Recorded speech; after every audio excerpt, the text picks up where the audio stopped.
Unit 3, Reading Summative. Passage 1. Excerpt from Anne of Green Gables by L. M. Montgomery.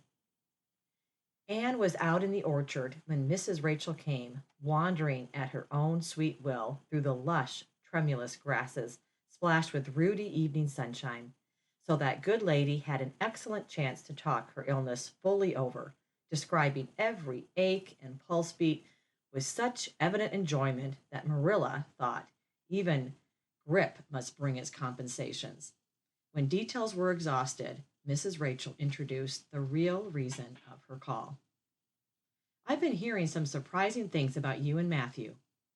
I don't suppose you are any more surprised than I am myself, said Marilla. I'm getting over my surprise now. It was too bad there was such a mistake, said Mrs. Rachel sympathetically. Couldn't you have sent her back? I suppose we could, but we decided not to.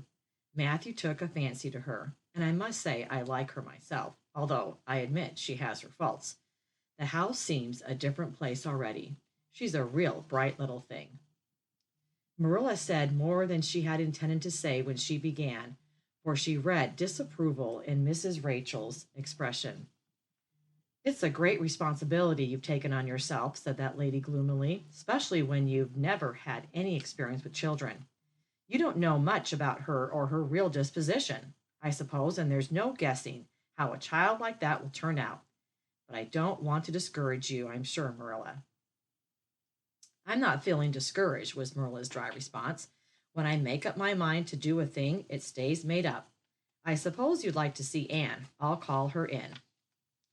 Anne came running in presently, her face sparkling with the delight of her orchard rovings, but abashed at finding the delight herself in the unexpected presence of a stranger. She halted confusedly inside the door.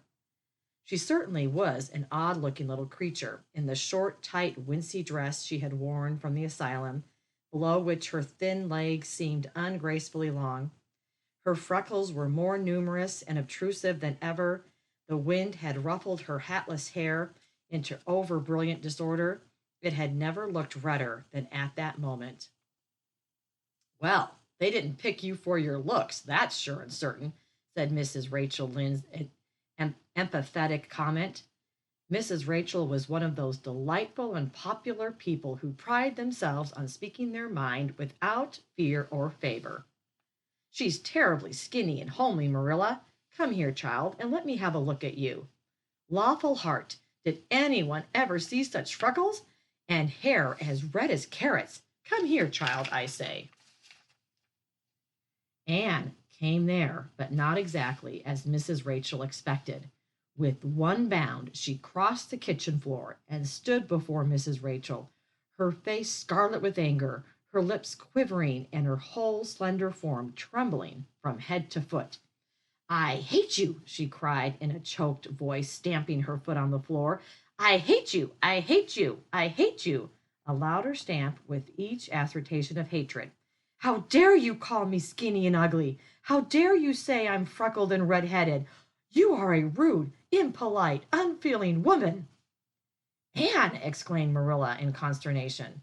But Anne continued to face Mrs. Rachel undauntedly, head up, eyes blazing, hands clenched, and passionate indignation exhaling from her like an atmosphere. How dare you say such things about me? She repeated vehemently. How would you like to have such things said about you? How would you like to be told that you are fat and clumsy and probably hadn't a spark of imagination in you? I don't care if I do hurt your feelings by saying so. I hope I hurt them. You have hurt mine worse than they were ever hurt before, even by Mrs. Thomas's intoxicated husband, and I'll never forgive you for it. Never, never. Stamp, stamp. Did anybody ever see such a temper? Exclaimed the horrified Mrs. Rachel. Anne, go to your room and stay there until I come up, said Marilla, recovering her powers of speech with difficulty. Anne, bursting into tears, rushed to the hall door, slammed it until the tins on the porch wall outside rattled in sympathy, and fled through the hall and up the stairs like a whirlwind. A subdued slam above told that the door of the east gable had been shut with equal vehemence. Well, I don't envy you your jaw bringing that up, Marilla, said Mrs. Rachel with unspeakable solemnity. Marilla opened her lips to say she knew not what of apology or deprecation. What she did say was a surprise to herself then and ever afterwards. You shouldn't have twitted her about her looks, Rachel.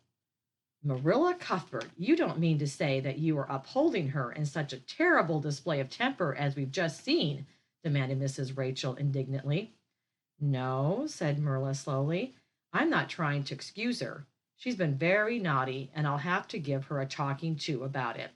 But we must make allowances for her. She's never been taught what is right, and you were too hard on her, Rachel. Marilla could not help tacking on that last sentence, although she was again surprised at herself for doing it.